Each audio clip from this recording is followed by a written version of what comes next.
Welcome back. National Child Protection Week takes place from the 30th of May until the 5th of June. We focus on how we protect children by implementing laws that will deter perpetrators of child abuse. And to discuss the issue, we're joined by the Minister of Justice and Constitutional Development, Minister Jeff Radebe, and Dr. Pieter Streicher, who cites digital dangers as playing a big part in the trafficking of children.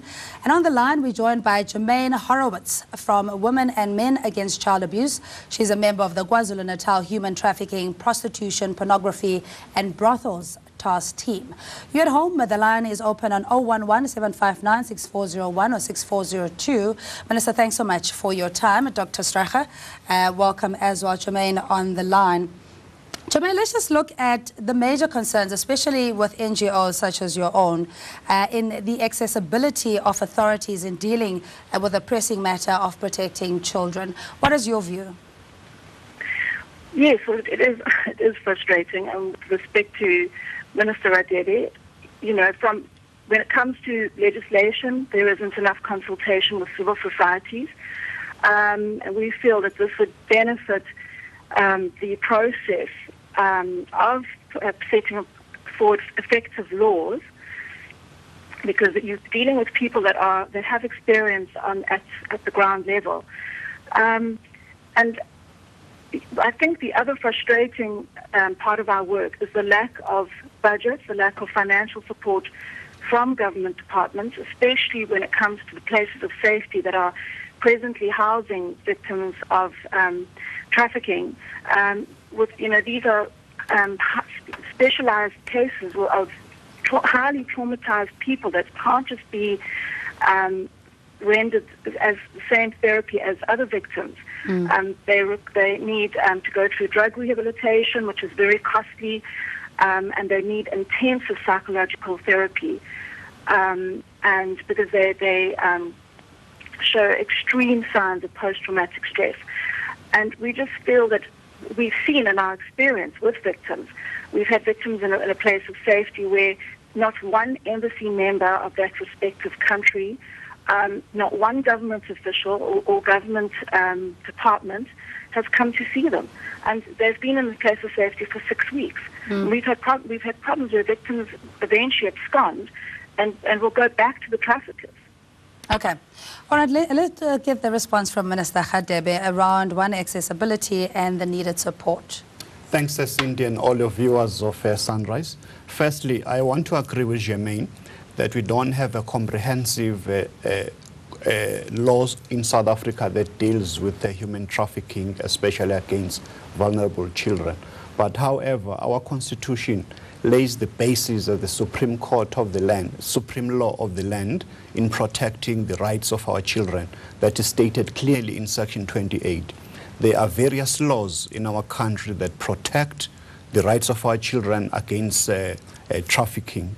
We have the common law, crimes of kidnapping, of abduction, of assault, and so on. Minister, while I agree that there are certain legal mechanisms to punish the perpetrators, but it also lends itself to a more lenient sentence, because human trafficking is not necessarily classified as a primary crime. No, not really. Or priority crime. There are recorded cases in recent years where perpetrators of this crime have been sent to long-term imprisonment.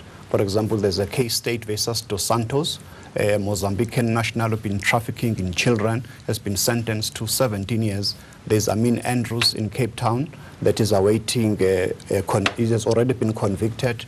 The sentence is due in July of this year. But the point that I'm making, before Parliament, we've processed the legislation that is going to be dealing comprehensively with trafficking of humans, which is before Parliament, and is one of the priority legislation for 2011.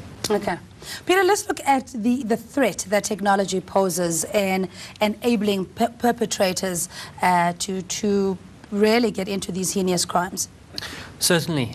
Europe has a lot of experience with this. A recent study in Serbia showed that if a girl, and they opened a dummy profile of a 15-year-old girl online, and let this person be visible on chat rooms, within 50 hours this girl was contacted by 500 different men as old as 50 years of age, and in 27% of the cases it was clearly sexual harassment. Locally in South Africa, UNISA recently did a study on behalf of Vodacom and the Films and Publications Board, and they looked at the youth 12 to 25 years old. How are they victimized online? 21% of the sample were exposed to unwanted sexual conversations. 6% of children were encouraged to leave their homes. So clearly it's already a problem in South Africa. Let's take a call. And Mpumalanga, hello to you, Sipho, and thanks for holding. What's your question? My comment, Cindy, is that this information protection bill is going to ensure that perpetrators of such crimes get away with what they are doing, because it's high-profile people, well-connected people who are behind such crimes of trafficking, and as witnessed in the case of the state minister's wife, Cheryl Gwale. Thank you. All right, Sipho, I think that's a discussion for another day.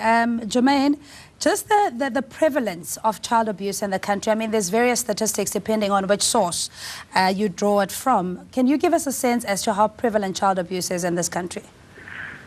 Child abuse is rife. At least 1 out of every 4 learners, for example, is raped in our country. When it comes back to the laws of this country and our constitution, it's true that South Africa, we have the most sophisticated and some of the best laws that are in line with the United Nations rights of the child. But it's not about that. It's about how we implement them and what's happening through the justice process. Because, yes, we might have some convicted traffickers, but we also have cases, for example, in KwaZulu-Natal, where the case gets postponed continuously and has been on the roll now for at least 18 months or so, because and in fact the traffickers have managed to take it up to the High Court to appeal against the conviction, because they're claiming that the interpreter was not skilled enough. So there are all sorts of complications, and just like our rape cases, that we are in some cases 2 years behind in hearing children's rape cases. We see these postponements, especially these tactics by the defense, the defense side. So, we need a team that is going to monitor and evaluate how our laws are actually implemented, and to make sure that we have effective services dealing with crimes against children. Let's get the Minister, sorry, Germaine, to respond on that. What are the mechanisms? What is the strategy going forward? Well, we've got a dedicated unit within the National Prosecuting Authority called SOCA unit that deals specifically with crimes against women and children in particular. There are moves of implementing a refined and effective criminal justice system. The backlogs in our courts is being addressed, but we need to take into account as well that any accused person is presumed innocent until found guilty. So there are processes within the court system that is under the jurisdiction of an independent judiciary. However, I must say that this crime is very prevalent, but we need to conscientize the South African public to report these crimes. As I've indicated earlier on, that we've got about 32 such cases that are reported in our courts at the present moment in time. Yes, but the fact that it's really a cumbersome exercise and quite complex as well. Germaine raised the issue around capacity, and that perpetrators have the right also to seek a second opinion, if you will, from the higher courts if their cases drag on for too long and their technical aspects where the prosecutor may not be too affair with the case or for whatever other reasons, and then they walk away scot-free. No, we have competent prosecutors in South Africa who are legally qualified, so the legal processes must be separated from the issue. Yeah. That every person has a right to legal representation. So that falls within the jurisdiction of presiding officers, as I've indicated. But once the case is concluded, I've no doubt in my mind that the judges and magistrates, they deal very firmly with perpetrators, as we've seen in recent times. Long sentences have been passed against perpetrators. All right, let's take another call. And Oktula and Yeoville, thanks so much for your call. And what's your comment or question? Okay, my question is that my child was being abused when he was 10 years old. I was testifying, and it's hard for her. The question that they ask her is very hard. She even can't cope at school. It's very hard because it looks like he is the one who make this thing to happen. I don't know what must I do. All right, Nokuthula, we'll give you details and maybe contact numbers where you can get assistance, and especially where the victim is even victimized further by authorities, because now the burden of proof lies with the child. What happens in that case, Minister? Well, we've got dedicated units in hospitals, what we call Tutuzela care centers, where in cases of abuse, we've got multidisciplinary teams in many of the hospitals in South Africa, like in Baragwanath, where we have a prosecutor, nurses, doctors, even detectives, so that they can get all the forensic evidence that can be used, and how the child, especially who's traumatized, has to be dealt with even in a court process to protect the identity of the child, so that when they give evidence, there should be no intimidation by the perpetrators. All right, Pieter, just a warning to parents as well, to be aware of what kind of material their children are consuming, where they are, who they're engaging with. That's very important. We must remember, us as parents didn't grow up with the same technologies. The internet, cell phones, these are all new technologies, and therefore parents have a responsibility to use these tools themselves so that they can better guide their children on how to use these tools safely. In South Africa, we must remember that even the poorest children have got access to cell phones, and often cell phones have got access to the same internet that you and I have got access to from our PCs. Yeah. Germaine, what would you like to see come out of the 2011 Child Protection Week? I would like to see action plans by government on how they're going to improve the court system dealing with children. So, for example, we have dedicated children's courts, but we still have situations where children have to identify perpetrators without being behind a one-way mirror. We have cases where children are in the corridors with the perpetrators. Children are cross-examined unnecessarily by defense counsels, and we need in camera. We need to completely look at how we are treating children in our courts, because they are not getting fair trials. They're almost the ones that are on trial in the end in our court system.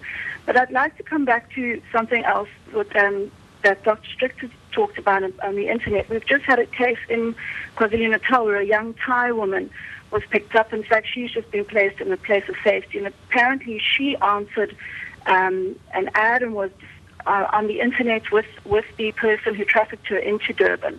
So that's our first case that we've seen that. And just coming back to the needs of what we'd like to see coming out of Child Protection Week, and especially if we're talking about child trafficking, is we need a specialized task team. We need a task team, in line with, say, the Hawks, but that is dedicated completely to human trafficking. Germaine, I hate to interrupt you, but we're running late for news, and I'm sure it's a discussion that will pick up at least for the remainder of the Child Protection Week. But indeed, thank you so much for highlighting those very pertinent issues. And Dr. Streicher, thank you so much as well. And Minister Radebe, thanks for your time. We're joined by the Minister of Justice and Constitutional Development, Minister Jeff Radebe, and Dr. Pieter Streicher, the founder of Parents Concerned. And on the line, we had Germaine Horowitz from Women and Men Against Child Abuse. And thanks so much for calling in as well. We'll take a quick ad break. We'll see you then.